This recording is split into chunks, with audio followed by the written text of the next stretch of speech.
and out of the road. You're barking straight away. He does that to everyone, and actually he responds better if you treat him in the same way. He's a great action man.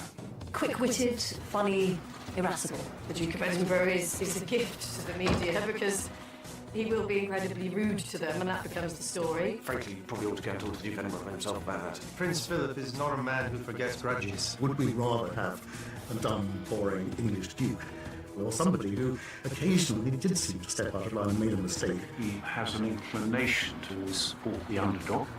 The Duke of Edinburgh was someone who brought life and verve and dynamism to our university at Edinburgh. Hello, sir. He rather fancies himself as a dog trainer.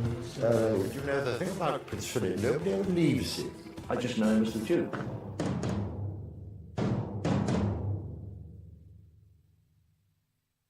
The Duke of Edinburgh has invited me to Sandringham, the royal family's private estate in Norfolk. How are we for sound? Are we all right, guys? So, yeah, we asked you to count to 5. That's not what about you counting to 5? I can count to 5. 1, 2, 3, 4, 5. 6, 7, 8, 9, 10. That's much better. How's that?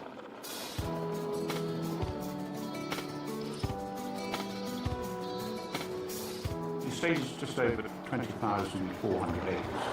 The perimeter of the estate is 62 miles. The areas that His Royal Highness is taking to travel are not normally open to the public. It's a special opportunity to see parts of the estate that wouldn't normally otherwise be available. This is the Coronation Avenue. Glorious drive through. The only trouble is that, like so many of these avenues, they planted the trees too close together. Some years ago, I said, look, let's thin them out, get them. Because the bloody idiot chose the best trees. So in some cases, they're much too close together, like those two, for instance. Yes. And then the next place, it's a huge gap. This is Park House. This is where Princess Diana was born. Was she born there? She was born there, Park House. I didn't realise. Well, I lived there until her father moved. The sort of thing we could do with some global warming, say. Should have bought my umbrella anyway. So you were asked to manage this estate, so were you? When the Queen succeeded, we sort of chatted about who would do what, I suppose. And I thought that if I could relieve her of the management of the estates, it would save her a lot of time. Yes. We arrive at a favourite spot, which also happens to be one of Britain's most important wildlife sites. Would you want to get up and look? Is that all right, sir? Make a blackguard rush at it. Yes, exactly.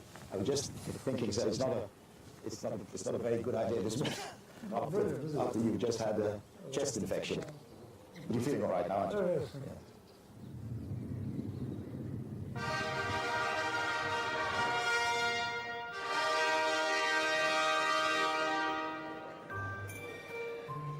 It was just over 60 years ago, here at Westminster Abbey, that Prince Philip became a member of the royal family when he married Princess Elizabeth. Let us love one another, because love is from God. Everyone who loves is born of God and knows God. 6 decades later, the family and the nation returned to celebrate. No British monarch in history had reached a diamond wedding anniversary before. After revisiting their entry in the Abbey marriage register, the Queen and the Duke met other couples who were married on the same day. After 60 years together, what is so lovely is they are still so much in love with each other, which is wonderful. With such a strong couple, you can think of a sweet old Darby and Joan, but they're not a sweet old Darby and Joan by any means. They're both very strong characters. In private, the family celebrated with a dinner at Clarence House, after the customary photograph.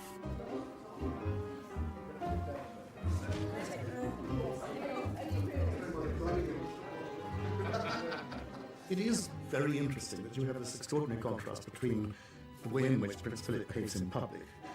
He defers, quite rightly, because she is the Queen. She's the ultimate, she's the boss, she's anointed, and he's just the husband. But the minute the doors clang shut and they're in private, it changes. he will feel perfectly able to say, that was a bloody stupid remark you made about so-and-so, and she'll take it, because in private, he was the guy who wore the trousers. It was he really who decided where the children were going to go to school, and in a family sense, he's the boss.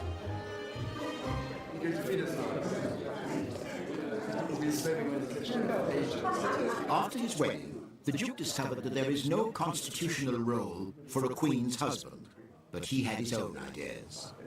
He has made a very, very busy and extremely influential life for himself. And that actually, perhaps more than anything else, is a lesson in duty. Just getting on, head down, getting on with your job. Sometimes very much in the public eye, sometimes just working away quietly. Buckingham Palace is the nerve centre for the Duke and his team.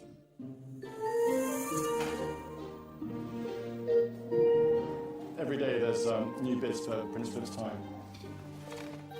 He's very much a man in demand, so as a result his postbag is always pretty full. He has over 800 different patronages, leaving aside what he does in support of the Queen. Those cover everything from sport through to health to art, WWF, in other words, the natural environment. Last year, for example, he completed 380 engagements. And here we've got another of the filing cabinets you saw earlier. This one is an extension, although it's much bigger. It goes back down into the basement. This is a collection of photographs which the girls have put together over the years from Prince Philip's various visits. They're obviously very much in his fan club. One of the earliest organisations adopted by the Duke was the Air Training Corps. After 55 years, he remains Air Commodore-in-Chief. Today, the Duke is opening a new squadron headquarters in King's Lynn. I was talking to my mum about him. I went, Mum, I'm going to be seeing the Duke of Edinburgh and Prince Philip. She's like, it's the same person. Oh. I know he's very keen on young people learning, so I'm hoping we're going to be able to show him some of that today. I mean, they're going to show him how the radios work. Mike Romeo Oscar 2 for Mike 3. This is Mike Romeo Oscar 2 for Mike 2. Radio check, over. It's a once-in-a-lifetime chance to meet the Duke of Edinburgh. The people who've met him said he's quite funny, that he's not some stuck-up royal kind of person, so... We've got 10 radios and we've also got a base station that we can take when we go to Thetford. Can you listen into anything interesting on this? You switch one of those on. It doesn't get into the police network. No. Oh, no. I think we just did. You just did? I think so. Can you do some gliding? Where did you do the gliding? BGS Watton. You haven't been taken up and made to feel sick. Anyway. Back on the Sandringham estate, the tour continues. Oh, this could be interesting.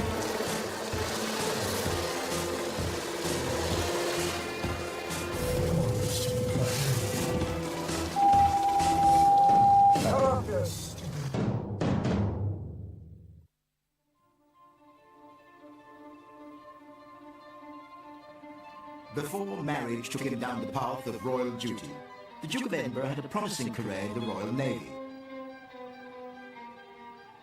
A junior officer at the start of the Second World War, he soon saw action at the Battle of Matapan in the Mediterranean in 1941, while serving under Admiral Cunningham. Prince Philip served very effectively in the British Royal Navy. He was mentioned in dispatches at Matapan, he was out in the Far East, and he saw active service throughout the Second World War. And I think he was hoping, and indeed expecting, that he would be able to pursue a naval career for quite a number of years. The Windsors are a forces family, and the Duke has close ties with all three services. Today, as Colonel of the Grenadier Guards, he welcomes the regiment back from their latest tour of Afghanistan. The Grenadier Guards were involved in some of the fiercest fighting the army has seen in recent years. In Afghanistan last year, we suffered 5 fatalities and 32 seriously wounded.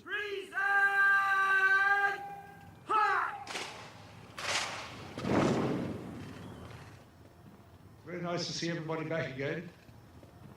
As you know, I think everybody in this, certainly in the family of the regiment, have been paying close attention to what you've been up to. And I think everybody here is very proud of the way you performed in Afghanistan. Colonel, the the Duke of Edinburgh. He's been through the mill as well. He's been in the Second World War. He knows about fighting, and he's on the same wavelength as what you are, you know, regardless of his title, etc. That's what Shadrach Royal Highness. And you got a... Shot him in the neck for a suicide bomb, sir. You survived with that? I did, sir. You lose a lot of blood? 11 units, sir. Last time I met him, he was quite a funny guy. My girlfriend at the time was a nurse, and he... in fact, I better not say it. Get him in trouble. The City of London. The Duke is due to launch the Colonel's Fund for injured grenadiers and bereaved families. Guys, can you all listen in? The Grenadier Guards have a reputation of immaculate turnout. I want you to check that your shoes are immaculate. I want you to think of yourself as a guardsman for the night. This is the Prince Philip Martini, which is a little different from how you normally make martinis. He likes the lemon to go in with the mixing of the drink. We've been making martinis for Prince Philip for years, only a little bit of vermouth. You should stir that around so you get the vermouth kind of laced in the glass. Triple of the gin, and it's steeped on the ice and it's left for 10 minutes. That just kind of chills it down. It's still going to be completely clear. And hopefully you can end up with a martini that Prince Philip is going to enjoy. Well, he's been our colonel for a long time, and he understands the strains. He's had a family, and his own family have been servicemen. He's immensely approachable. He's hugely supportive. He speaks his mind. He's a plain speaker, and soldiers appreciate that. Tonight, the martini remains on the tray. The Duke prefers a glass of water.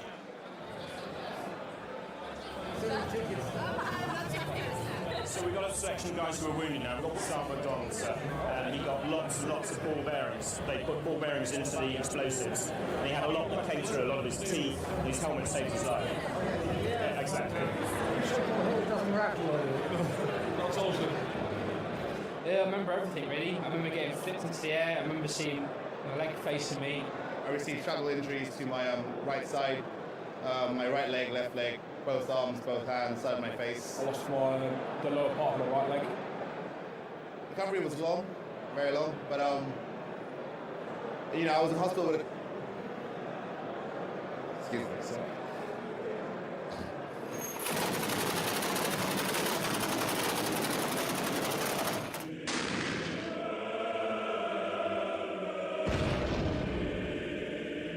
Among those in the room tonight, only the Duke knows that his grandson, Prince Harry, is currently serving in Afghanistan.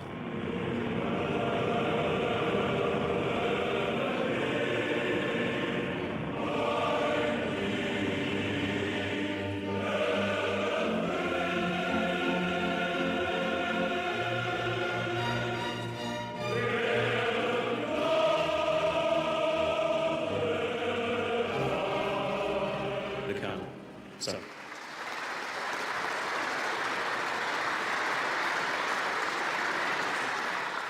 I just wanted to confirm, although it's called the Colonel's Fund, it's not for me. And all the services are now being called upon to face problems and difficulties which they haven't done for a number of years, because there's a huge, about overstretched, but a great many people are being asked to work very hard and very long hours abroad under difficult conditions. The Duke has written a very careful part. He has very strong opinions, and he knows a lot about certain areas of public life. The armed services would be an obvious example. And where he feels the need to speak out, he will put his head above the parapet. But I think he's always been very careful not to do anything that could be seen as political. It's very much an issue for them, isn't it? The welfare of servicemen who come back, some injured. All the regiments run their own charitable trusts, and they take all of them take a lot of interest in their old comrades and people who are in trouble and distress. And of course, with all this business in all these wounded in Afghanistan and Iraq, of course, the demands are that much greater. The Duke's own services career continued through the early years of marriage, although there were occasional royal engagements with the princess. Then in 1952, came the news which would change both their lives forever.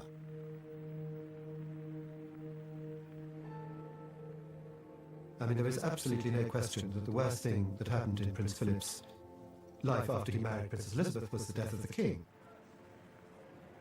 Because at that point, effectively, his naval career came to an end and he didn't have the opportunity to rise to the top of the Navy, and I think that was very depressing for him.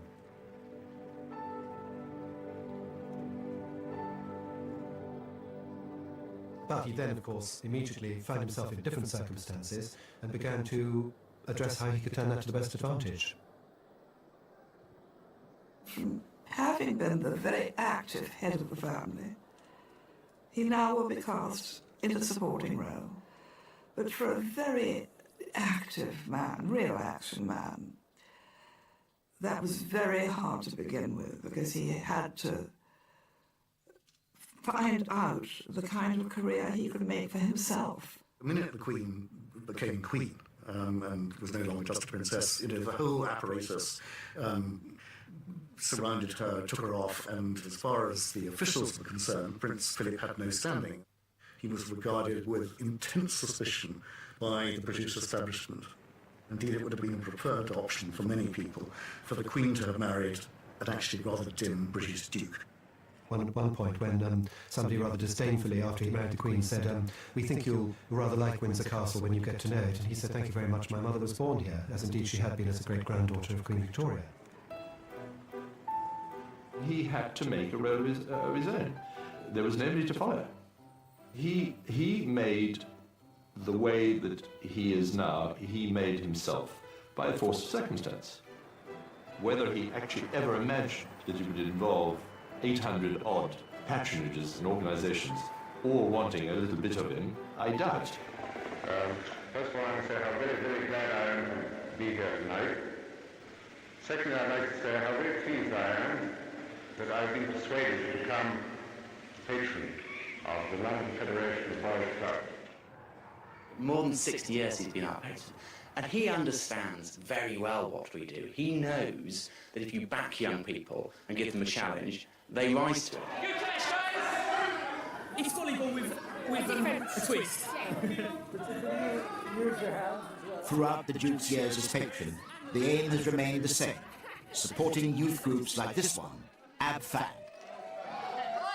Doesn't matter what disability you have, don't have a disability, it's just everyone all together.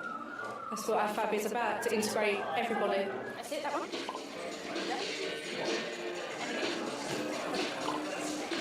There's lots and lots of levels. Player one, go on there, Michael. The youngsters would like to present you with a hoodie, sir. With boys, so. And this gentleman actually designed the logo. And there's one on the back that says HRH for you. I've done the Duke's initials with a lion with a crown. Oh, it's in here. This is that's part of the design. Oh, that's splendid. Oh, that's very clever. I'll have to try it on. Run off here. Have you got one of those? A few days later, the Duke again turns his hand to the other side of royal patronage. London youth needs funds. Your Royal Highness, ladies and gentlemen, I know that the young people of the AbFab Club, they were delighted to be able to present you with a hoodie that they had made, one of the hooded sweatshirts, and I've had at least 3 telephone calls since last week asking me whether they think you're enjoying wearing it. His Royal Highness Prince Philip, Duke of Edinburgh. Young people, babies, are born totally ignorant and totally inexperienced, and they've all got to grow up and they've all got to acquire experience and understanding. If you don't give young people the opportunities to find out about life, to find out what's worth doing, and to be able to develop their capacities and their physical abilities, they're never going to get anywhere. So thank you very much for taking an interest in it. And for those of you who you find that the lunches are seldom free. He has been able to play a major part in all sorts of areas which the Queen couldn't have got involved in and wouldn't have got where they are as organisations without a push and sometimes a jolly hard shove.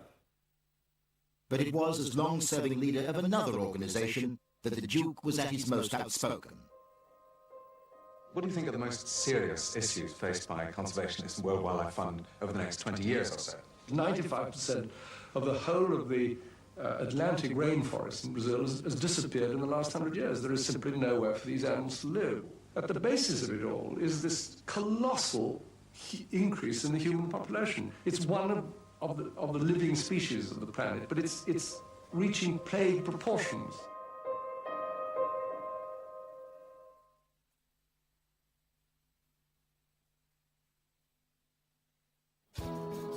Here at Sandringham in Norfolk, the Duke of Edinburgh has managed a 20,000-acre royal estate for more than half a century.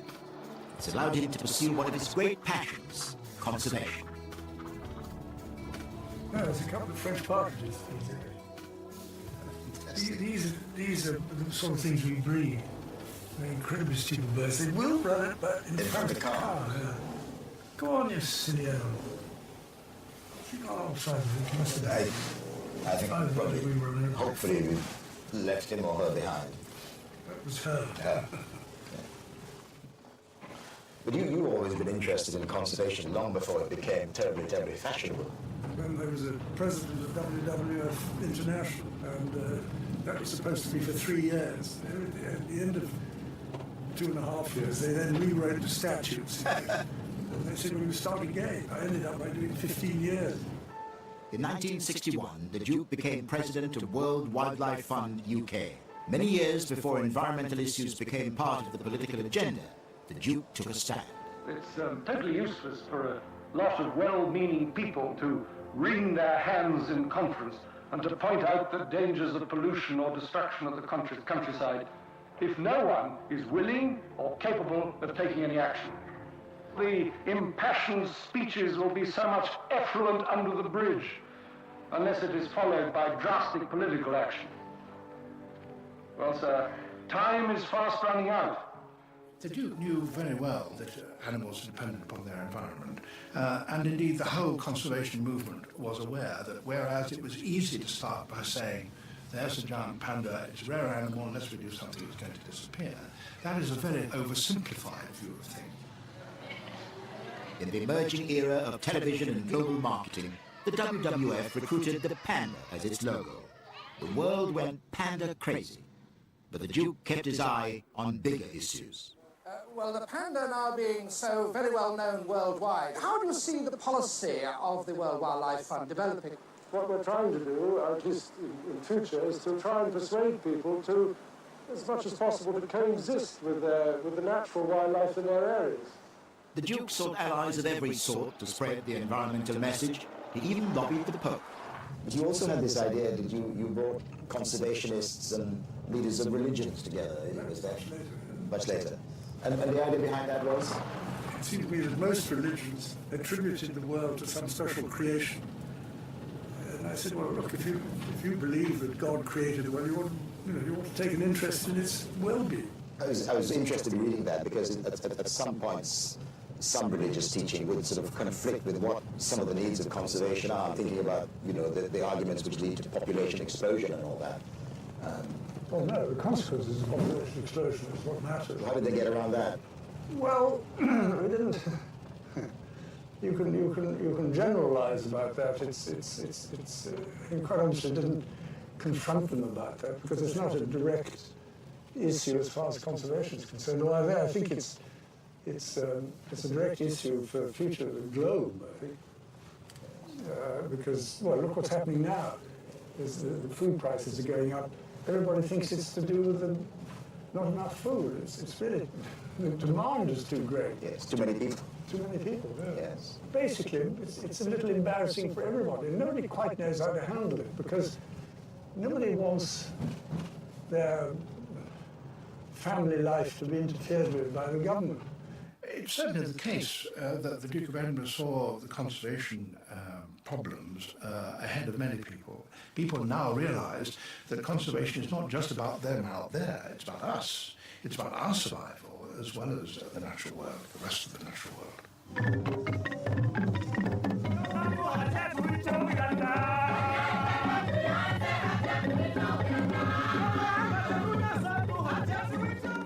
Queen Elizabeth National Park in Uganda is preparing a royal welcome. The Duke first came here with the Queen in 1954. Today, he's back to open a centre which will bring internet access to the area.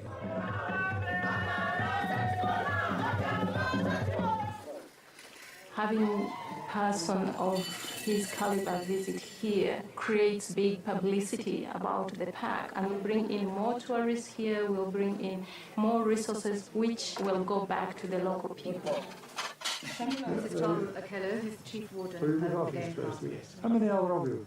We are about 200 staff.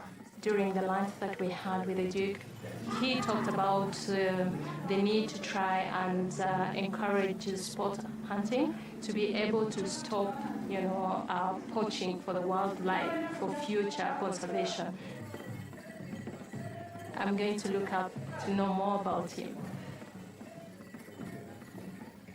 The local people here are living side by side with the wild animals. Their future prosperity depends on it. Your Royal Highness, this gentleman used to be the Member of Parliament for this area. And yes, and the boundary was in the middle of the channel. Elephants don't have votes, do they? Well, they used to talk to me already.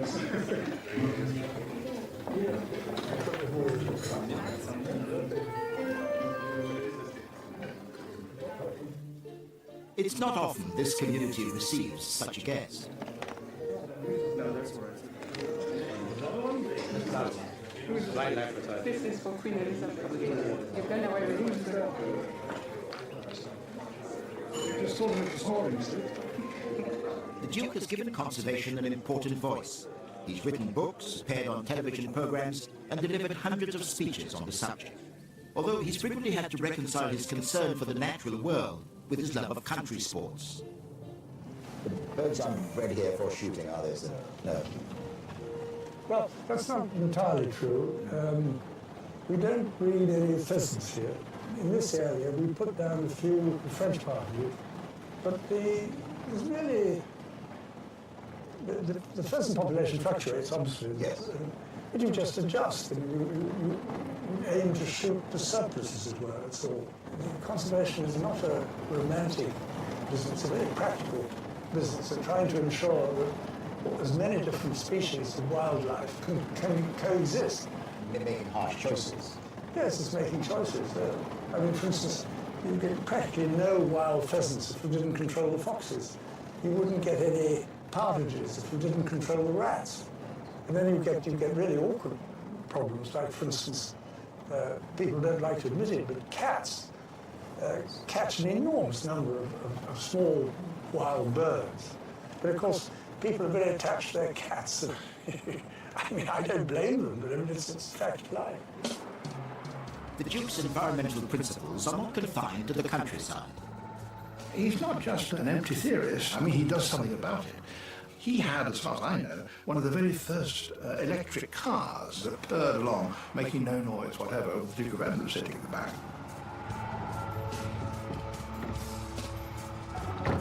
This is the Duke of Edinburgh's Bedford Smith's electric vehicle, which was used in the early 80s. And if you just look under the bonnet,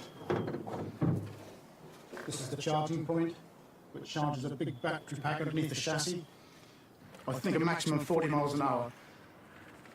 But obviously the interior is lovely and plush, being home from home, really. The motor is 240 volts, so unfortunately it's not laid on the road anymore. He now has another eco-friendly runaround for the city. This one runs on LPG. The taxi, which is a Metricab, is one he uses almost all the time in London. It works a treat there. He goes through the traffic without any outriders. Nobody notices because it's just another Metricab. I believe at least one occasion somebody has seen a taxi and gone up, tapped on the window and asked the so-called taxi driver the way to somewhere else, and then been seen wandering off, scratching his head, wondering whether he'd really seen the Duke of Edinburgh sitting in the back of a taxi. The Duke has always had an interest in new technology. Here, at a favourite retreat on the Sandringham estate, he installed some of Britain's very first solar panels. I'd seen them in Australia and places, and I thought we might try and see whether that would reduce the cost of heating. Yeah. I think it's made a huge difference, about between 5 and 10%, I suppose. But what it does do is it takes the tap water with the groundwater supply and warms it up before it goes into the boiler. So it's energy saving rather than it's not an alternative system. No, but that's very popular these days, isn't it? I mean, the whole idea of that kind of renewable energy. It probably works very well in Australia. I suppose it works. not on days like this. Well, I think Prince Philip's really interested in almost everything, but not superficially. I mean, he goes to the core of it each time. Being Chancellor of currently two major universities, Edinburgh and Cambridge, gives him the opportunity to go and see and encourage. And the important thing, I think, is the encouraging innovation of the arts and the sciences. He lights up when he can get in amongst the students. But I think he's very interested in development, in technology. He seems to show every bit as much interest now as when he first came to the university many years ago. The Duke has been Chancellor of Cambridge University for more than 30 years, twice as long as that other famous royal consort, Prince Albert. I've been here before and opened practically every other building. And if you go on doing this, you're going to have to change the name of the college.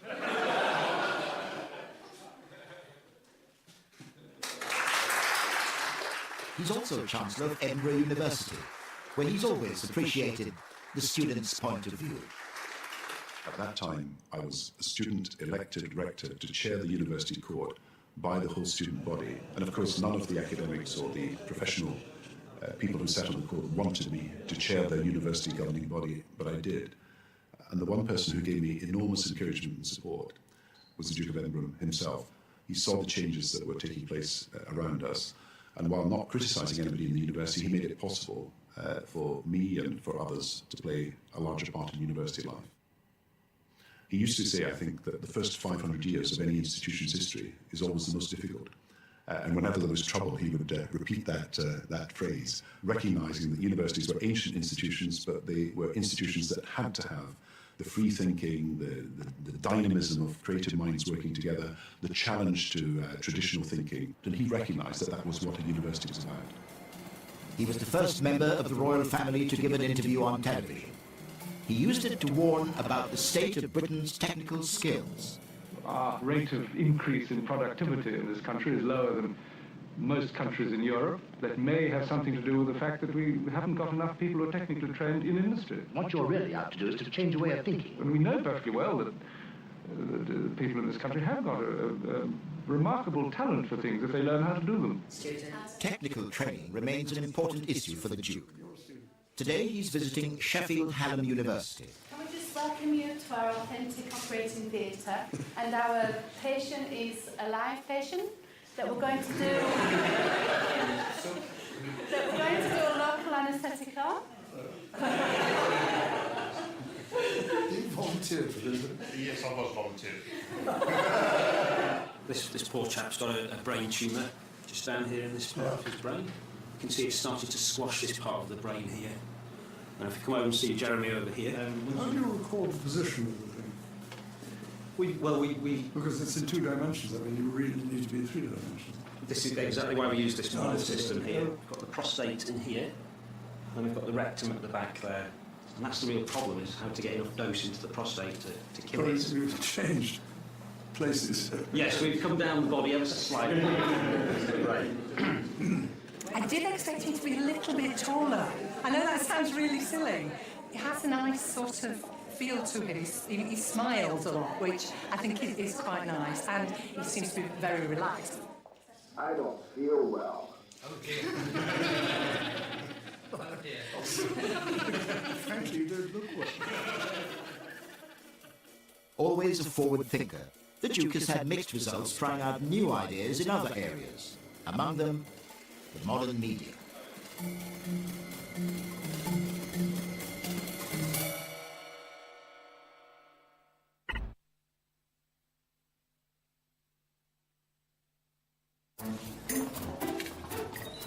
Spring 2008. Windsor and the world's media await the most glamorous state visit in years. The Queen and the Duke will host President Nicolas Sarkozy of France and Carla Bruni, his new bride. This state visit is, of course, for us something very special because the French president and his new wife will be here in this very beautiful castle. We don't know yet if she will curtsy, but we have been told that she has been practicing a lot, so perhaps she will do it. We hope. State visits used to be confined to London. It was the Duke's idea to revive the tradition of staging them at Windsor Castle. The Duke guides his guests through the protocol.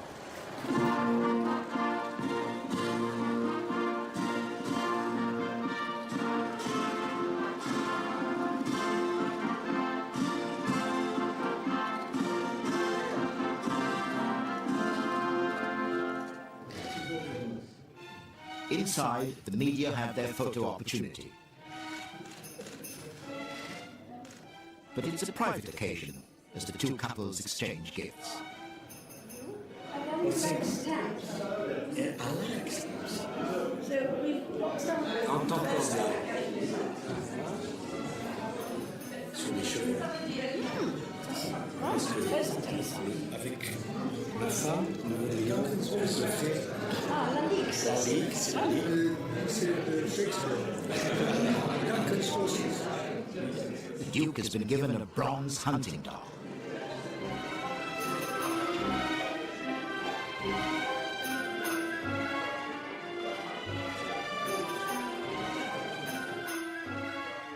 The high point of the visit is a state banquet for 160 in St. George's Hall.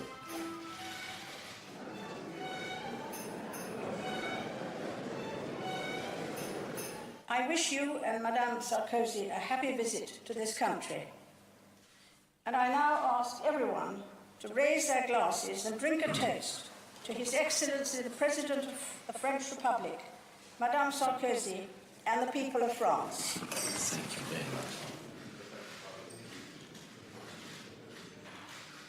Royalty has always been associated with tradition and spectacle, but today, people's expectations are harder to manage.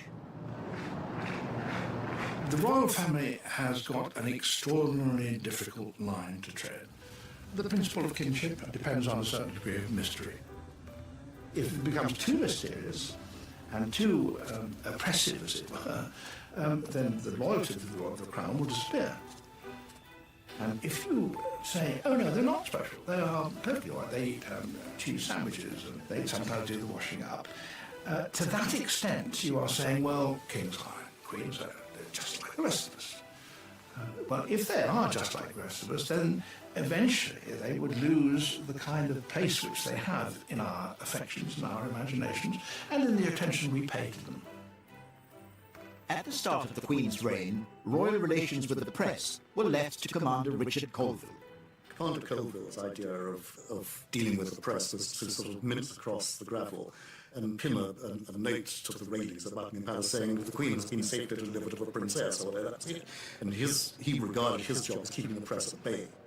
The Duke was to take a radically different approach. He granted unprecedented access to the media. He even starred in a film for the National Playing Fields Association, promoting proper recreational facilities for children.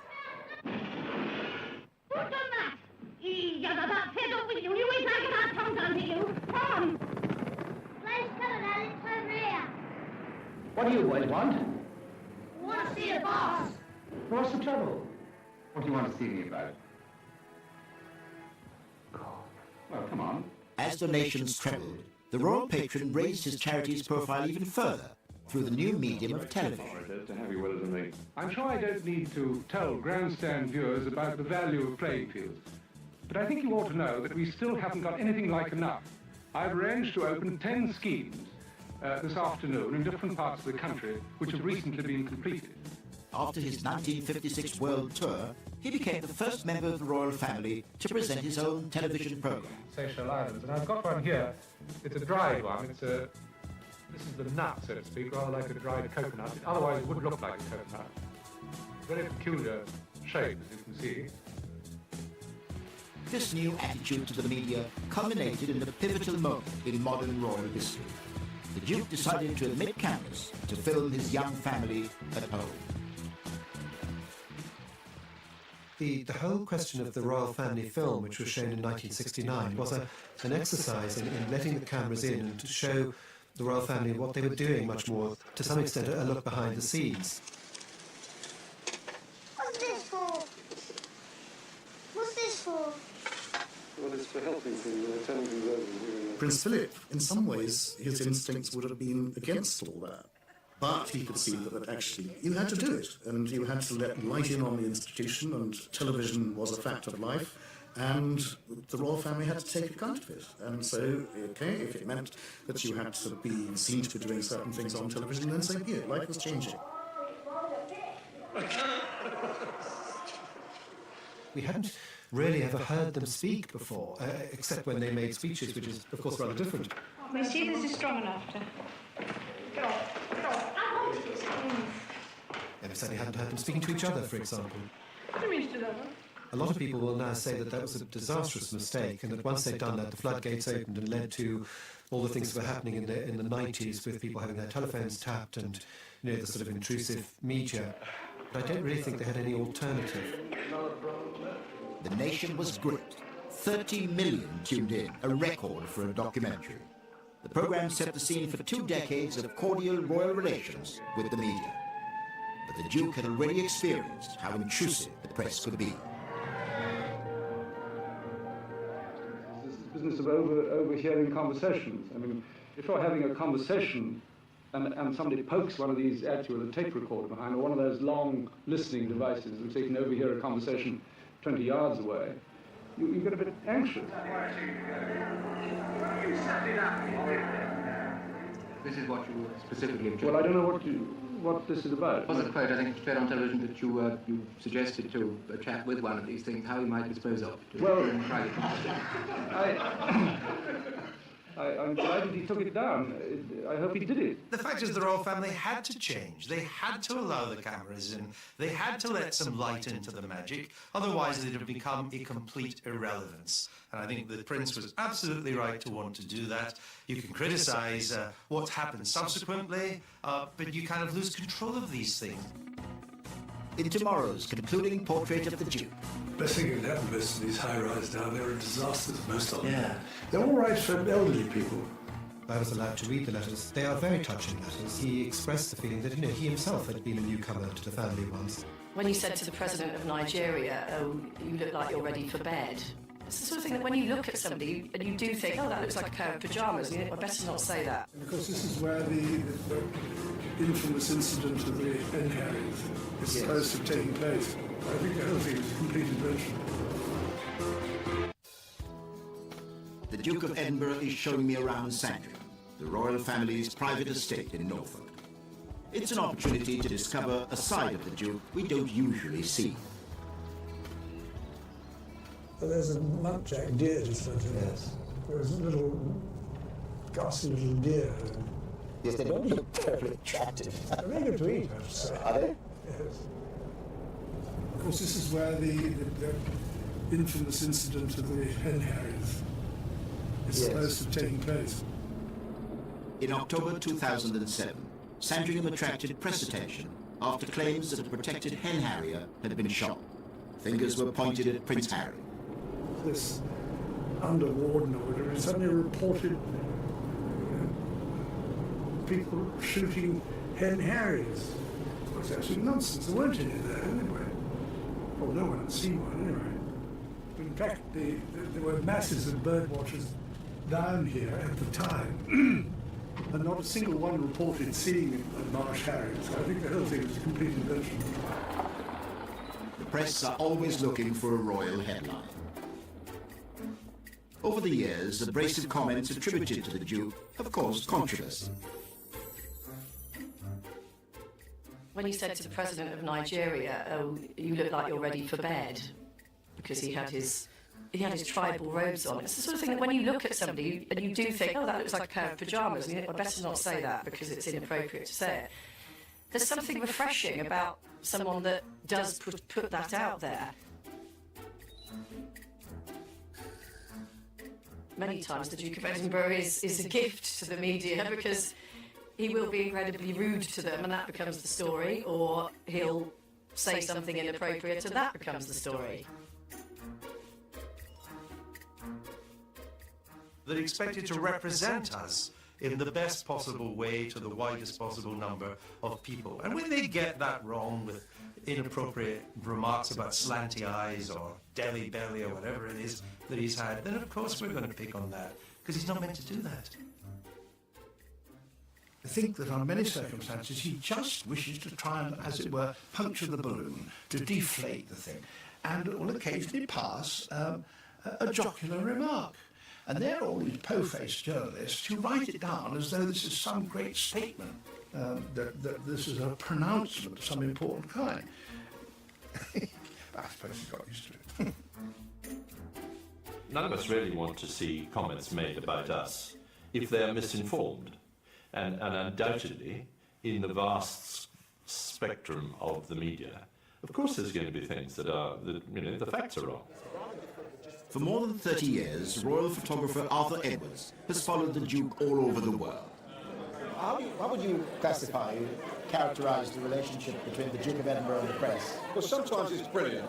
Absolutely, like tonight. It was just fabulous. He wanted to chat about everything. Other times it can be very, very frustrating. But when he gets angry, he has a habit of letting people know. Oh, don't mess him. He speaks his mind. This was over the incident where the Queen was going to an Aboriginal show, dance music, and the Prince said to them, "You're still chucking spears at each other." Well, the papers went crazy. But 2 days later, of course, by which time all the papers had come back to the palace, he was spitting feathers, and he let us know in uncertain terms. That was a private conversation. You don't know the background to it, and he really told us that we were all out of order. Despite that, the Duke is never afraid to express an opinion. Is there much organic farming here, sir? Yes, quite a lot. But organic, it's not an unmixed blessing, and it's not an absolute certainty that it's quite as useful as it sounds. I wonder whether to some extent people have got overboard about organic farming. Well, you've got to be emotionally committed to it. But if you stand back and try to be open-minded about it, it is quite difficult to really find where it's been a real benefit. This is all organic, all this area. Yeah.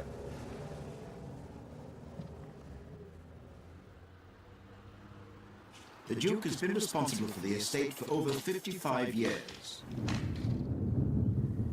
Where the weather is better, this must be absolutely glorious. And you like painting some of these things, do you? Well, occasionally, yes. Have you always painted? No, not always, no. A friend of mine persuaded me to try. Yes. I was just a sort of jolly.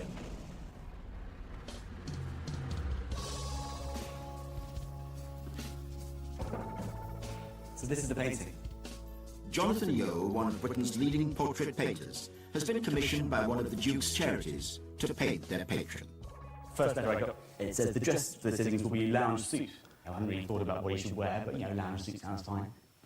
Please could you advise me as to what you wish His Royal Highness to wear? It's like, oh, I see, I've got to wear the lounge suit. Ah, right. The portrait was painted in 4 sittings at Buckingham Palace. Never before have I found someone who's so different from their persona, sort of image of him as a slightly sort of distant old buffer, couldn't be further from the truth. I just had this sense of him constantly sort of saying things almost to put me off. A lot of the things were thrown out, sort of tested, what do you think about sort of situation in Afghanistan, jumping onto a sort of scientific research, and then sort of discussing the Lucian Freud exhibition.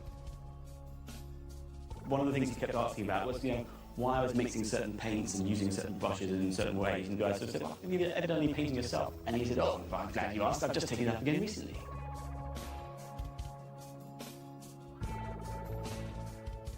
He came in and he said, oh, I've got like a shave, and produces pictures he's done. And I look at them and I'm like, oh, actually they're not that bad at all. It was kind of Gauguin-esque. He's experimenting. He's obviously someone who, it's not someone who just picked it up and had a stab at it. He's obviously tried to learn a bit about how to do it. He's obviously had someone who's quite a good teacher at some point along the way. The Duke has been interested in painting ever since he was a young man. It's rather nostalgic to think that he signs his pictures with the Greek P. It's a lovely touch, that, because of course he's not Greek at all. The Greek royal family were Danes. I think there is romantic, sentimental streak to Prince Philip, but he is passionate about not letting us see it. He wants us to think of himself as being the quintessentially abrupt, sharp, insensitive character who calls a spade and doesn't mess around. Whereas, in fact, in the book, we actually had a photograph of a painting that he'd done of the Queen having breakfast. And it's charming. Couldn't be nicer. But he is not really comfortable with the rest of us thinking that, even though I think it's there. It was during this Commonwealth tour in 1956 on board the Royal Yacht Britannia that the Duke filmed the artist Edward Seago. Watching Seago doing his work, I think, was a great encouragement. I think his interest in painting, it came from looking at nature, bird watching, then wanting to, first of all, photograph. He used to be a fantastically keen photographer. I mean, a lot of his, both cine and single photographs. At the same time, the Duke was pursuing another passion, the Duke of Edinburgh's award scheme. As a girly girl, I didn't know if I would really be suited to that kind of thing, but I learned a lot about my determination, and I remember eating lots of chocolate for the energy to get me to the end.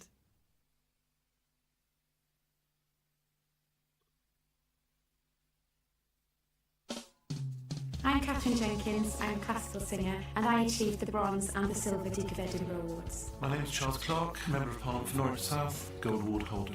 I'm Ashley Jensen, I'm an actress, and I couldn't understand why everyone didn't do the Duke of Edinburgh Award. 52 years ago, Prince Philip created the Duke of Edinburgh's award scheme. His son, the Earl of Wessex, is now very actively involved. The appeal of the award is actually really pretty simple. It's about having fun. People of all backgrounds are working towards their bronze, silver or gold awards. Absolutely. These teenagers from Upland School in Dorset are following more than 6 million others who have been through the scheme. It's about encouraging young people to do things that they're either already doing or maybe things that they really haven't thought about doing, and encouraging them to get involved in those activities. Hi, my name's Bethany Williams, and my service is lifeguarding, and we also did a sponsored swim for the RNLI. Hi, my name's Eileen Stone, I'm 15 years old, and I've always loved fashion, and it's something I want to go into in the future. You're not really competing with other people, you're competing absolutely at your own level, and it's an achievement for yourself. This is for my helping at the primary school. She communicated easily with the class at their level. Today, these Gold Award holders have been invited to St James's Palace to receive their certificates. When we went to Holyrood Palace to receive our Gold Award, we didn't actually get to meet him. We met Mr Tunnock of Tunnock's Tea Cakes, of which I'm a huge fan, it has to be said, but I was a little bit disappointed not to meet the Duke of Edinburgh himself. The Duke of Edinburgh will come in through that door there at around about 11:30. He's very rarely late. He's almost always on time or early, so we do have to be on our toes. Of all those who are potentially interested in Duke of Edinburgh, come down, you get tea and biscuits, and you get to meet someone in royalty. What more can you do? He's fun, he's feisty, he's flirty, he's a game guy. I don't know if you're allowed to say that about the husband of the monarch, but he is, and that comes across today. Did you all walk for your exhibition? Yeah, I did. No peddlers or paddlers or... You canoed, did you? Did you get you taken up to the top of the river, put in the thing, and just float down? Rather fall in in one case. You fell in, did you? Yes. Oh dear. They set them challenges. They set them goals. You have to improve on your own ability. You have to strive to achieve. I think I was always quite a focused teenager anyway, but I learned a lot about myself. I think it's that realisation that you're out on your own. What I learnt was to take decisions, get involved, engage with problems rather than thinking they'd go away. Anybody do any conservation work, did you? Conservation in Belize jungle, where the SAS used to train, right up in the remote jungle. It was brilliant. Lovely part of the earth. It looks rather like sort of Sussex, isn't it, in places? It's amazing, yeah. The Earl of Wessex achieved the Gold Award himself in 1986. I got involved only because I made the mistake of doing it. I got involved when I was still at school, and I was at Gordonstoun, which was where the whole thing started. And that, fun enough, was the first I'd ever heard about it. One of Gordonstoun's very first pupils was the Duke. It was a tiny little experimental place in, forgive me, the middle of nowhere. It was very remote, very unusual, very Spartan and tough. It, I think, helped to make Prince Philip into a very unusual person. The school's founder was Dr. Kurt Hahn, an educational pioneer. I remember talking to Prince Philip about Kurt Hahn, and suddenly you could feel him becoming interested for the first time. Kurt Hahn was opposed to conventional games and preferred the idea of service and climbing mountains and sailing. Hahn soon spotted star potential in the boy who would become his most famous pupil. To one thing, you can definitely say that he was one of those boys who very early rendered disinterested service and who never asked for any privilege on account of his birth. The scheme was established in 1956. It was open to all. But there was a great deal of opposition. When it first started, it was regarded as being extremely radical, and it was done against the run of play. I mean, the Boy Scouts hated the award scheme, so did the Welsh and the Scots, because they thought it was an English nationalist thing, and the Conservative Party in particular absolutely hated the idea of it. There were comments made that, what is this man trying to form a sort of youth organisation? And I'm not sure that somebody didn't actually say Hitler Youth Organisation. But the fact of the matter is, today, there are over 6 million youngsters worldwide have done the Duke of Edinburgh's Award. 2 years later, the Duke began exporting his ideas through the Commonwealth. Today, in Uganda, it's called the Source of the Nile Award. Katende Mukabe is local supervisor. The Duke was thinking for the youth, what is good for the youth and the future of the world, because the youth hold the future of the world. The children are trying to help the old mama here, because they found out that she is taking care of 2 orphans. She had no kitchen, and her situation was really appalling. Uganda is one of 53 former colonies that make up the Commonwealth, the family of nations that accounts for nearly 2 billion people. At its head is the Queen.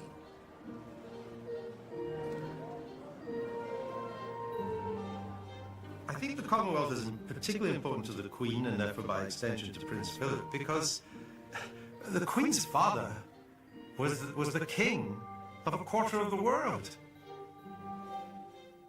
There's a sense of history and of a global reach and importance that the family still has because of the Commonwealth that it had during the imperial days.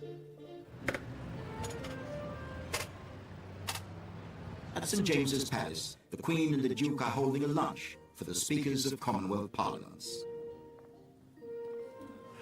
And I will simply say, Mr. Michael Martin, and she'll shake your hand. Perhaps you would just dip your head in the usual sort of way. And then Lady Hayman, perhaps a little curtsy would be great. And then the Duke of Edinburgh will come in behind, of course. At that moment, perhaps, Mr. Martin, you could go behind Lady Hayman to take the Queen up the stairs. Keep to the wall, please, Mr. Martin. There'll be nobody on the stairs, yeah? Who would be first in the line? It's Mr. Speaker Chatterjee. Speaker Chatterjee, without hesitation, you can introduce yourself. That will be a help, an immense help to both of us. The Duke of Edinburgh has been known not only as a concert, but is a believer in Commonwealth, spirit of Commonwealth, and has been going to different countries to meet with the people, and therefore he has a lot of admirers in my country also. But you weren't doing that last time I saw you on the thing. No, I think we were expecting to get to this. Exactly. We were paddling together. How's it going? Though, wasn't it? Yeah. Yeah, we do miss you though. You haven't come for a while. No. But aren't you celebrating some anniversary or like The National Trust, yes, 50 years coming this year. It's this year, isn't it? Yes, it is, yes. Oh, good. Oh, congratulations. Thank you, all right. Give you my regards. The Duke has often toured the Commonwealth on the Queen's behalf. He's paid 223 solo visits to 67 Commonwealth territories. And I went to the Olympic Games in Melbourne in 1956. And after that, I came home in the yacht across the South Pacific into the Antarctic Peninsula and up the South Atlantic. On his epic 1956 solo tour of the Commonwealth, the Duke kept a remarkable record on his cine camera. It's never been shown outside the royal family, until now.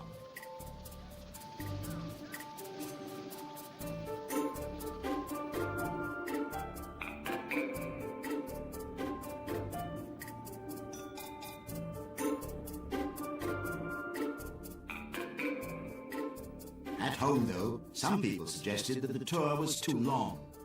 There were rumours of a royal rift.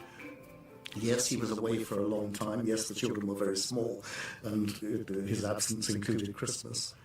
And, you know, it still rankles with him, I think, that even all these years afterwards, people still say, oh, well, he went on that fantastic jolly and it was great fun.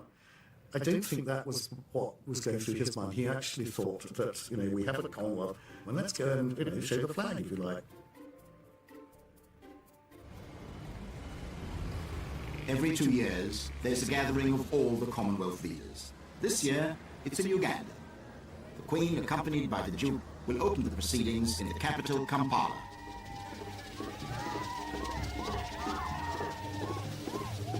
Uganda's been through some pretty black days.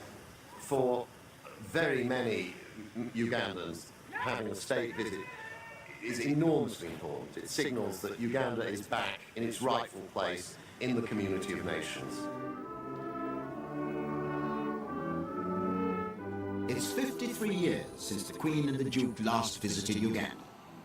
When we arrived, and I was in a car behind them, driving from the airport, I would have guessed probably 1 million people were lining the road to see them. They are the sort of the embodiment, the symbol of the Commonwealth, and it's incredible watching the crowd react to them. Through the force of their popularity, they've done a lot to keep the Commonwealth together. When I signal for you like this, then we shall all start. Can I see that, everybody? There is a point there I was not smiling. The Duke accompanies the Queen to Kitante Primary School.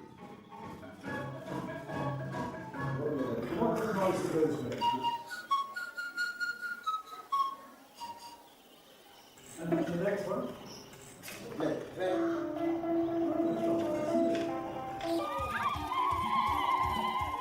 At Kibukuru Hospital for Children with HIV, the visit is a cause for celebration and a show. That is what we used to put on those days.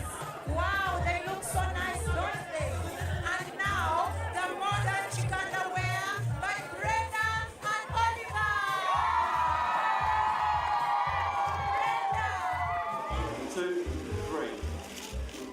For the first time, the next generation of royals is here too. Today, huge chunks of the British Commonwealth have come to live in the United Kingdom. And in many ways, this country is now far more representative of the Commonwealth than it ever has been before. And people have ties to the Commonwealth now. People go back and forward. So it may be that in the 21st century, rather than dying out, the Commonwealth to this country and to its people will become more important. And if that's the case, then the country will owe a great debt of gratitude to the Queen for helping to keep the Commonwealth alive.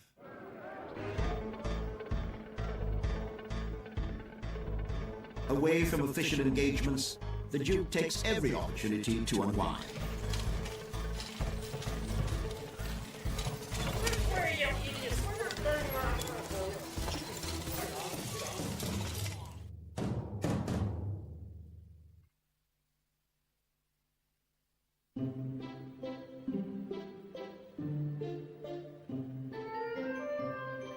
The Duke of Edinburgh is one of the very few people to have had a game of tennis near the South Pole. Now here is a very historic picture. This is the President of the British Association for the Advancement of Science playing the very first game of tennis in the Antarctic Circle. A sport, I suppose, started at school. I mean, he was very good at cricket. He was very good at most games. He was a very good sailor. He's not a great spectator. He likes actually taking part. One of cricket's best-known charities, the Lord's Taverners, have him as their patron. Well, sort of. When he was asked to be patron of Lord's Taverns when it started in 1950, he thought the patron sounded rather boring and thought that 12th man sounded a bit more interesting. The 12th man brings the teas on for the cricket pitch, and he thought that was quite a good fun idea. Today, the Duke has invited England's new county champions, male and female, to Buckingham Palace to receive their medals. Just collect the medals. We gather around here. Talk us at the back, talk us at the front. For a competitive young man like the Duke, though, cricket was not enough. His uncle, Lord Mountbatten, had a bright idea soon after Prince Philip's marriage to Princess Elizabeth. But my father kept saying to her, you know, Philip would love this, because it's a very fast, very dangerous, very exciting game. It would suit him ground for ground. And she said, no, don't say anything, don't push it, don't nag, just leave it alone. And gradually, as the weeks went by, Prince Philip would sort of drive past the polo ground and have a look in the distance. Then he'd come and sit at the stand, and then he'd have practice. And then, of course, he played wonderful polo himself. At the age of 50, he switched from saddle to seat and tried carriage driving.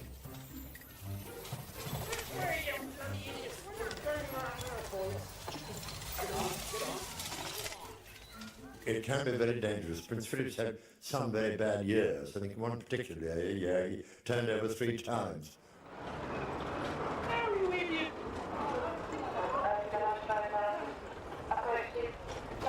And Prince Philip was conducting Pat due, and a noise like a sort of express train coming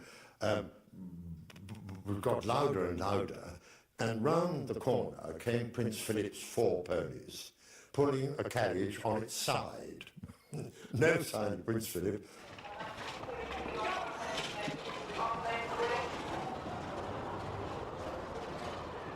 So the carriage was put on its wheels again, and it seemed to be quite all right. So Prince Philip said, right, I'll carry on.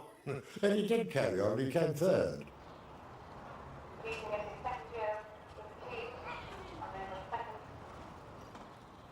He believes that if you do something, you should do it properly. And that extends beyond actually participating. So that, you know, when it came to equestrianism, he actually, you know, wrote the rules. It was the same story with another favourite sport, sailing. He rewrote the racing rules of the Royal Yacht Squadron in Cowes. When he was our Commodore, he introduced a number of quite important modifications to our affairs. He came ashore one day and said he was completely confused by all the different rules and regulations, and something perhaps would be done about this. I think it was under his leadership. All starts were on one line, and it was a lot easier for competitors to work out what they were supposed to be doing. These days, he keeps up the carriage driving here at Sandringham. I like coming here with the ponies because you can drive all over the place and you can go in a different direction every day.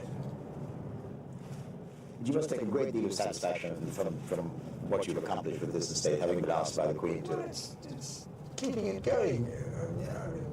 So another generation's going to move in, and while we've been here, we've tried to sort of keep it going and then its keep. And also the sheer pleasure of being here.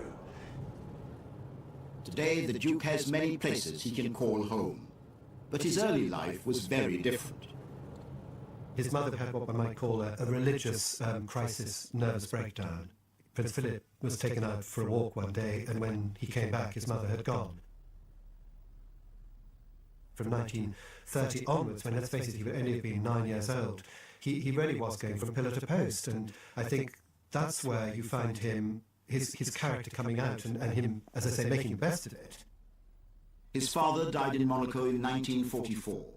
By that time, his mother had recovered and returned to Greece. During the German occupation in World War II, she kept a secret. She hid a family called Cohen, and I met the, as it were, young Mr. Cohen. He was then about 84 years old in Paris some years ago.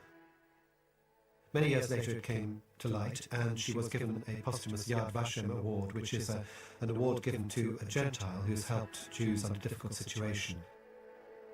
Neither Prince Philip nor his sister were aware of this at all, and nor were they surprised about that, because they said that's how she was. The Duke's mother spent her last 2 years at Buckingham Palace with her son and his young family.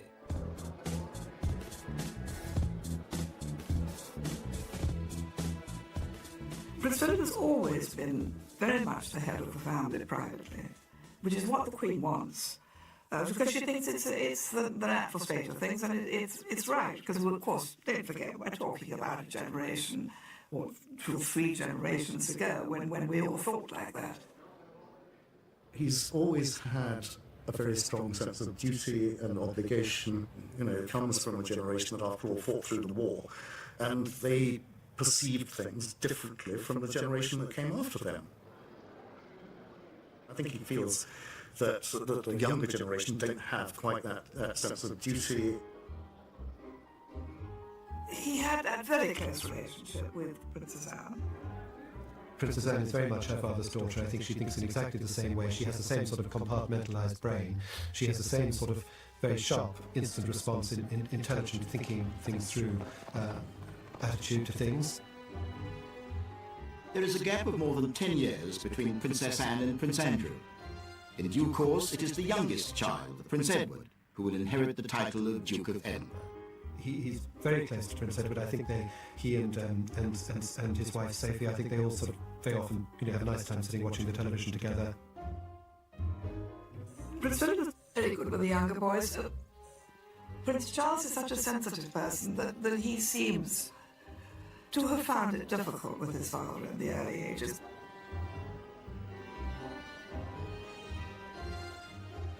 They both paint, they're both interested in the countryside, they're both interested in schemes to do with young people and so on. I think the crucial difference, particularly with the two of them as younger men, was that on the one hand Prince Philip was very anxious that we shouldn't know about this romantic, sentimental side of his nature, whereas Prince Charles is extremely anxious that we should all know exactly how sensitive he is about such issues.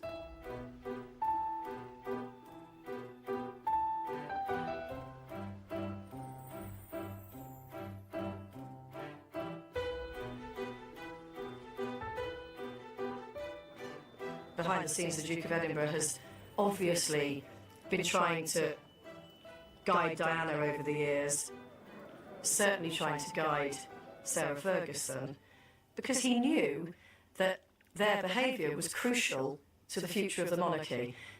If you look at the Duke of Edinburgh now, he's also modernised, if you like, in his parenting, because if you look at the relationship that he has with his grandchildren, it's much softer than he was perhaps perceived as a father. The night before the funeral of Princess Diana, Prince William was not at all sure whether he wanted to walk in the funeral procession because of the media hoo-ha that had been going on in that week. The chief mourners, Prince Charles and his son, Prince William and Prince Harry, and on the right, Earl Spencer, emerging from St James's Palace, Duke of Edinburgh behind Earl Spencer. And Prince Philip said to him 2 things. He first of all said, I think that when you're older, you'd very much regret it if you didn't walk behind your mother's coffin. Take their places behind it. And then he said to him, and I'll walk with you. I think that answers everything you need to know about Prince Philip as a grandfather. I wondered where the Duke of Edinburgh was when I saw the gates of Buckingham Palace. I should have thought of it. He, of course, going to walk to a gentleman of 75 years old.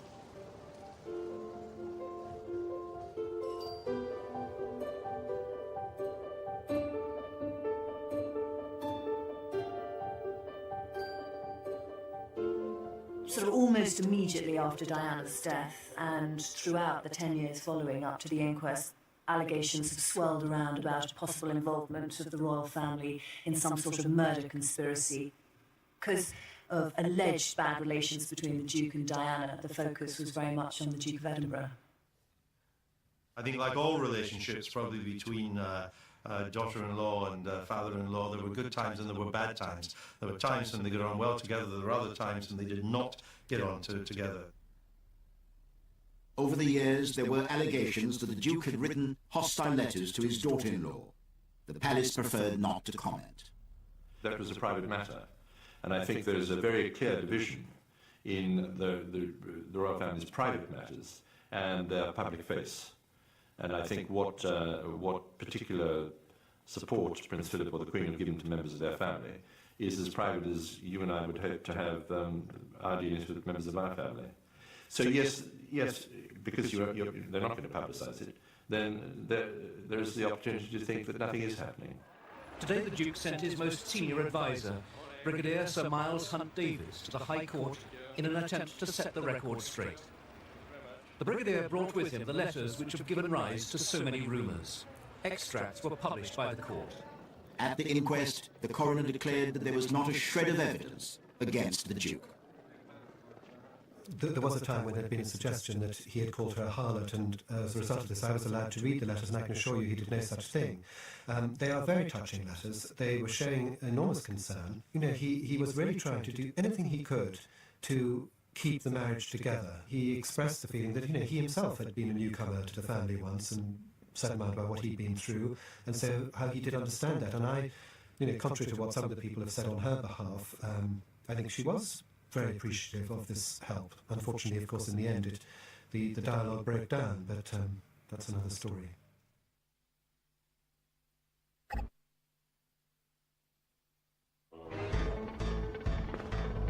The Commodore of the Royal Yacht Squadron, Lord Iliff, has come to see the Duke of Edinburgh. Morning, sir. Good morning. Come out.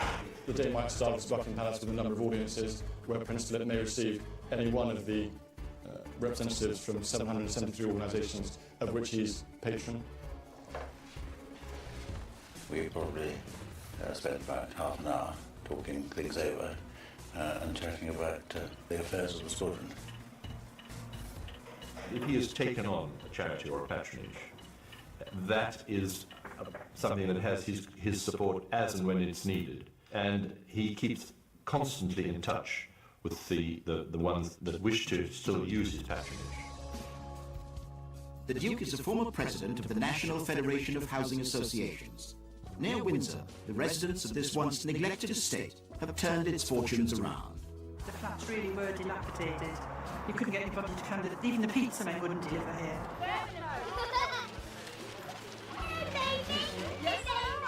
This lot? Yes, all this lot. Yes.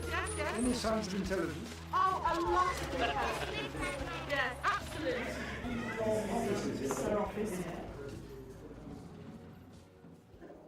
Surprising what you can get on the space of 2 blocks of flats, you know. It makes much better use of the space. Well, it does, but... Come in. Welcome to my humble abode. That's the machine that chewed up the concrete that when they chewed the building down. Beak it's got. It's like a dinosaur. Yeah. Best thing that happened in most of these high-rise down there are disasters, most of them. Yeah. They're all right for elderly people. Yeah. But not for families. No good for families at all. The pigeons having a shower there. That's brilliant. Well, thank you very much. Okay, pleasure. Nice to see you. Thank you.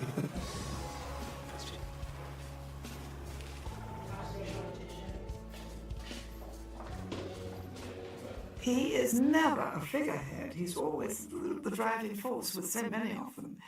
In fact, one of his earlier secretaries said to me, we like to tilt at windmills, and the more difficult the challenge, the greater their relish.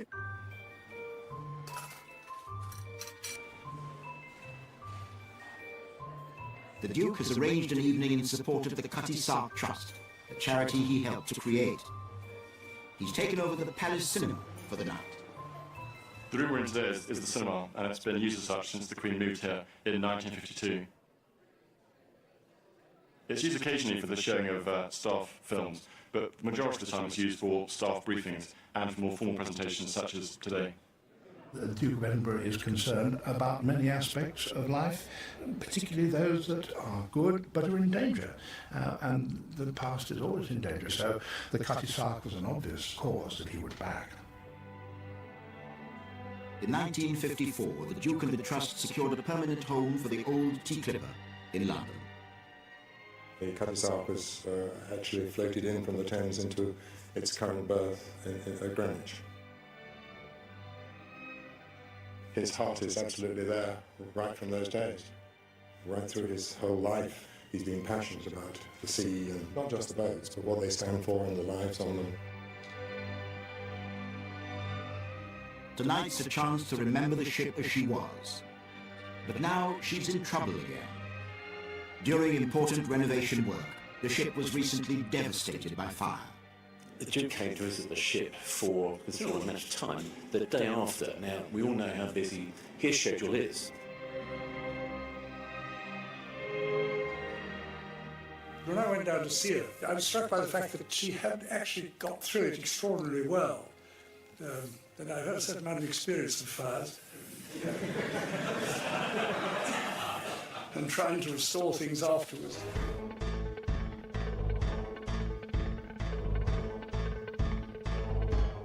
Britain has changed more in the time that Prince Philip has been consort to the Queen than at any time in our history.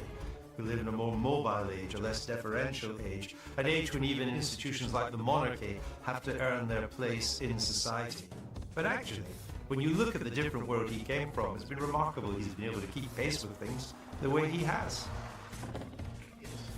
It's a curious thing to say about somebody who, in a sense, is absolutely the head of the establishment, but at the same time he is naturally against pomposity and self-importance and a certain sort of establishment.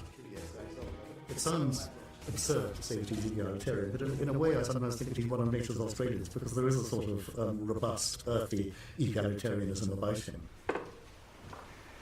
So, Prince Philip sit there, and you sit here. If you and I look at his record of what he's done, and he's still doing, let's face it, aged 80, whatever, he'd be a very strange person if he didn't think, well, I got that right.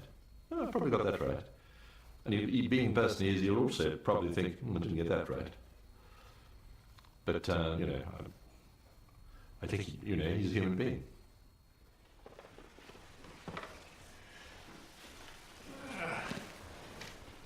And you can now switch off.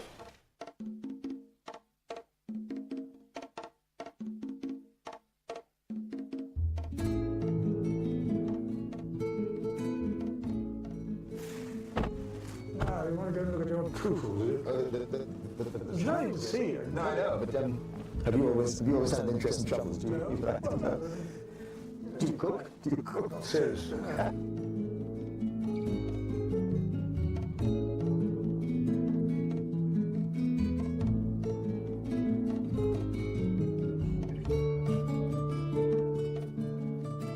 The great thing about this is there are no trees and no truffles, so you have to have the right sort of organisms that you inject into the plant, don't you?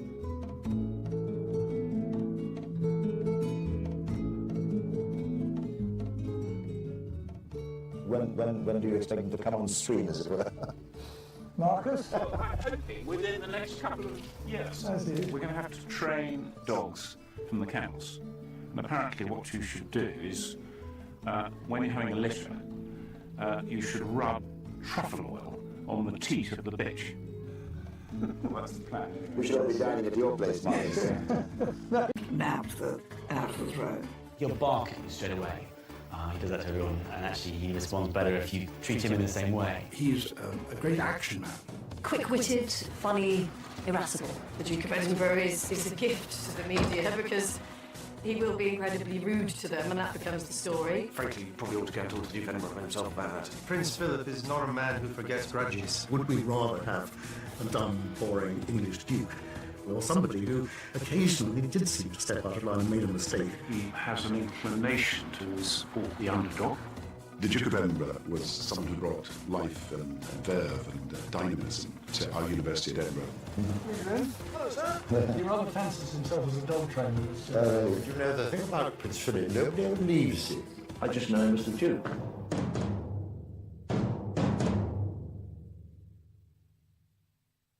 The Duke of Edinburgh has invited me to Sandringham, the royal family's private estate in Norfolk. How are we for sound? Are we all right, guys? So, yeah, we asked you to count to 5. What about you counting to 5? I can count to 5. 1, 2, 3, 4, 5. 6, 7, 8, 9, 10. That's much better. How's that?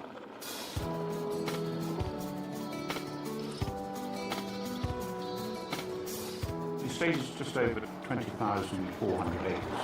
The perimeter of the estate is 62 miles. The areas that the Royal Highness is taking Sir Trevor are not normally open to the public. It's a special opportunity to see parts of the estate that wouldn't normally otherwise be available. This is the Coronation Avenue. Glorious drive through. Yes. The only trouble is that, like so many of these avenues, they planted the trees too close together. Some years ago, I said, look, let's thin them out, get them there. Because the bloody idiot chose the best trees. So that in some cases, they're much too close together, like those two, for instance. Yes. And then the next place, it's a huge gap. This is Park House. This is where Princess Diana was born. Was she born there? She was born there, Park House. I didn't realise. I lived there until her father moved. The sort of thing we could do with some global warming, I think. Should have bought my umbrella anyway. So you were asked to manage this estate, so were you? When the Queen succeeded, we sort of chatted about who would do what, I suppose. And I thought that if I could relieve her of the management of the estates, it would save her a lot of time. Yes. We arrive at a favourite spot, which also happens to be one of Britain's most important wildlife sites. Would you want to get up and look? Is that all right, sir? Make a blackguard rush at it. Yes, exactly. I was just thinking, sir, it's not a very good idea this morning. After you've just had a chest infection. But you're feeling all right now, aren't you? Oh, yes. Yeah.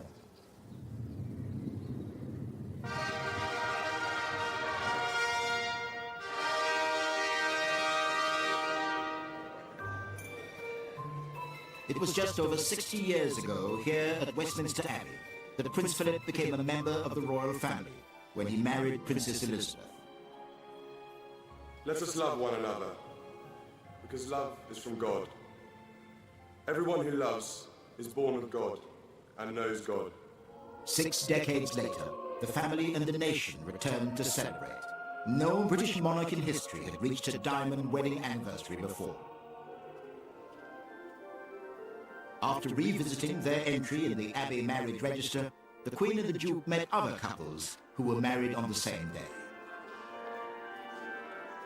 After 60 years together, what is so lovely is they are still so much in love with each other, which is wonderful with such a strong couple. You know, you can think of a sweet old Darby and Joan, but they're not a sweet old Darby and Joan by any means. They're both very strong characters. In private, the family celebrated with a dinner at Clarence House, after the customary photograph.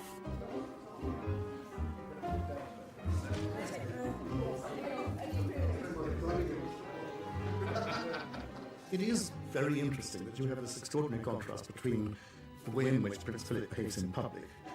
He defers, quite rightly, because she is the Queen. She's the ultimate, she's the boss, she's anointed, and he's just the husband.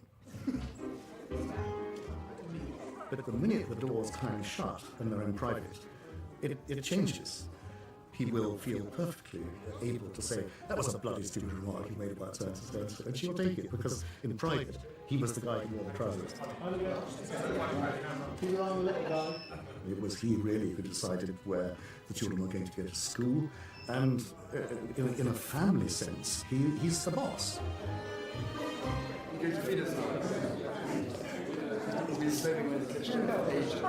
After his wedding, the Duke discovered that there is no constitutional role for a Queen's husband, but he had his own ideas. He has made a very, very busy and extremely influential life for himself. And that actually, perhaps more than anything else, is a lesson in duty. Just getting on, head down, getting on with your job. Sometimes very much in the public eye, sometimes just working away quietly. Buckingham Palace is the nerve centre for the Duke and his team.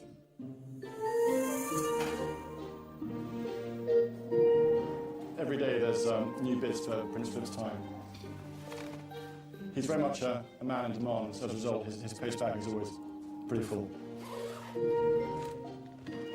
He has over 800 different patronages, leaving aside what he does in support of the Queen. Those cover everything from sport through to health to art, WWF, in other words, the natural environment. Last year, for example, he completed 380 engagements. And here we've got a number of the filing cabinets you saw earlier. This one is an extension, although it's much bigger. It goes back down into the basement. This is a collection of photographs which the girls have put together over the years from Prince Philip's various visits. They're obviously very much in his fan club. One of the earliest organisations adopted by the Duke was the Air Training Corps. After 55 years, he remains Air Commodore-in-Chief. Today, the Duke is opening a new squadron headquarters in King's Lynn. I was talking to my mum about him. I went, Mum, I'm going to go see the Duke of Edinburgh and Prince Philip. She's like, this is the same person. I was like, oh. I know he's very keen on young people learning, and so I'm hoping we're going to be able to show him some of that today. I mean, they're going to show him how the radios work. Mike rang me Oscar 2 for Mike 3. It says Mike rang me Oscar 2 for Mike 2. Radio check, over. So once in a lifetime chance to make the Duke of Edinburgh. The people who have met him said he's quite funny, that he's not some stuck-up royal kind of person, so... We've got 10 radios, and we've also got a base station that we can take when we go to Thetford. Can you listen into anything interesting on this? You switch one of those on. It doesn't get into the police network. Yeah. Oh, no. I think he just did. You just did? I think so. Can you do some gliding? Where did you do the gliding? BGS Watton. So. You haven't been taken up and made to feel sick. Anyway. Back on the Sandringham estate, the tour continues. Well, this could be interesting.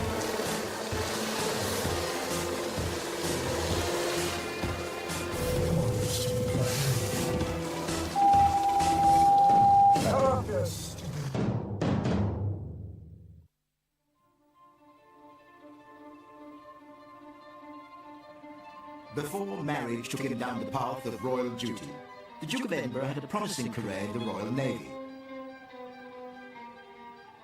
A junior officer at the start of the Second World War, he soon saw action at the Battle of Matapan in the Mediterranean in 1941, while serving under Admiral Cunningham. Prince Philip served very effectively in the British Royal Navy.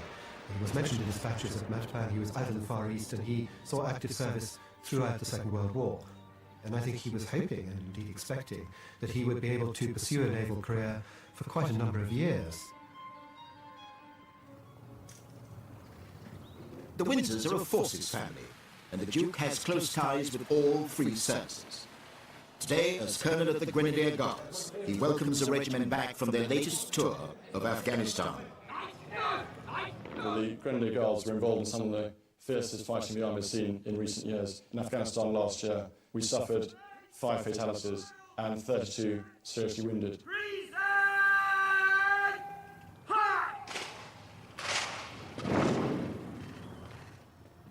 Very nice to see everybody back again.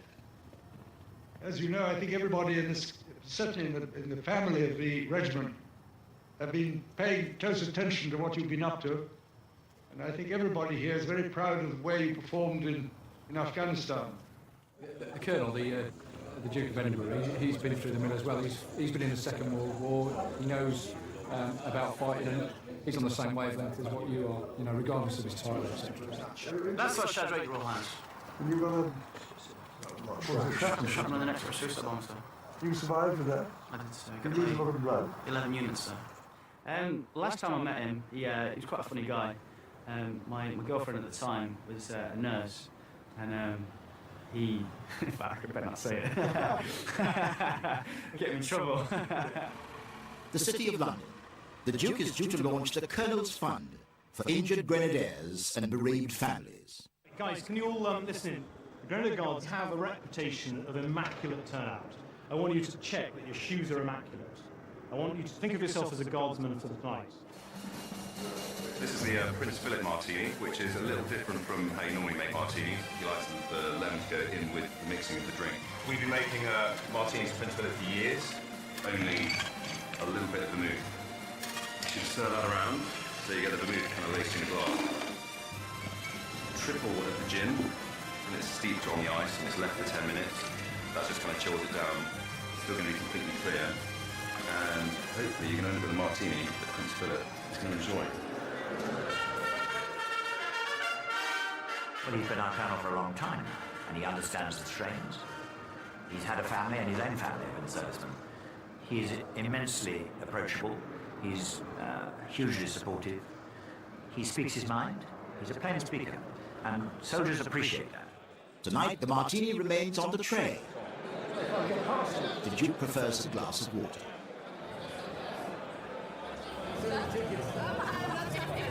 So we've got a selection of guys who are wounded now. We've got the Sergeant MacDonald, sir, and he got lots and lots of ball bearings. They put ball bearings into the explosives, and he had a lot that came through, a lot of his teeth, and his helmet saved his life.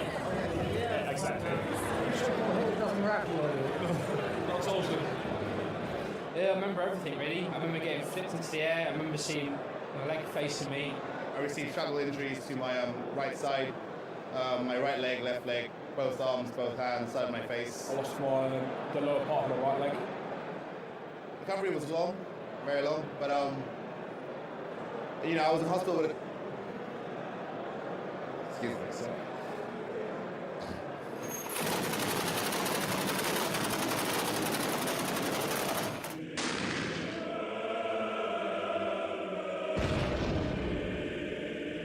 Among those in the room tonight, only the Duke knows that his grandson, Prince Harry, is currently serving in Afghanistan.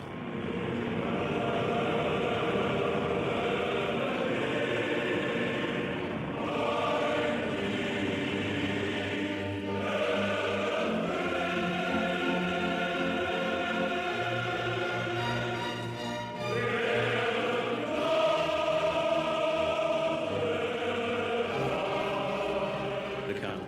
So.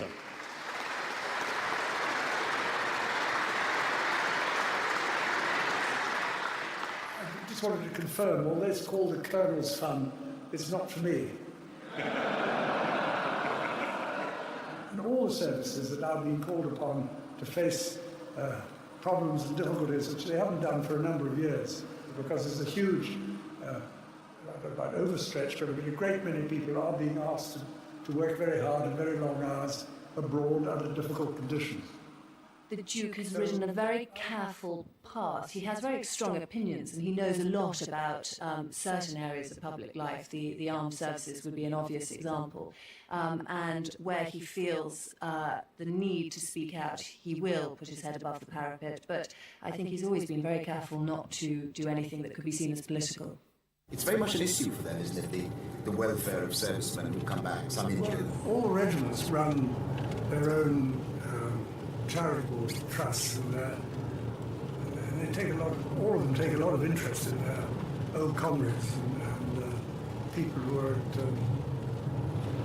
in trouble and distress. But of course, with all this business in all these wounded in Afghanistan and Iraq, of course, the demands are that much greater.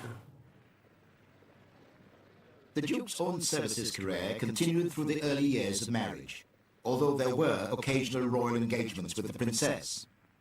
Then in 1952 came the news which would change both their lives forever.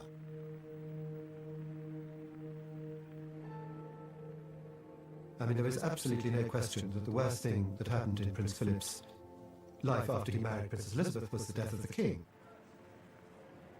Because at that point, effectively, his naval career came to an end, and he didn't have the opportunity to rise to the top of the Navy, and I think that was very depressing for him.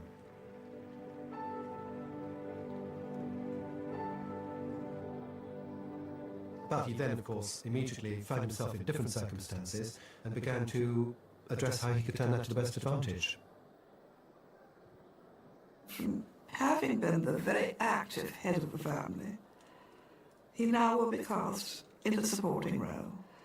But for a very active man, real action man, that was very hard to begin with, because he had to find out the kind of career he could make for himself. The minute the Queen became Queen and was no longer just a princess, the whole apparatus surrounded her, took her off, and as far as the officials were concerned, Prince Philip had no standing. He was regarded with intense suspicion by the British establishment. Indeed, it would have been a preferred option for many people for the Queen to have married an actually rather dim British duke. At one point, when somebody rather disdainfully, after he married the Queen, said, "We think you'll rather like Windsor Castle when you get to know it," and he said, "Thank you very much, my mother was born here," as indeed she had been as a great-granddaughter of Queen Victoria. He had to make a road of his own.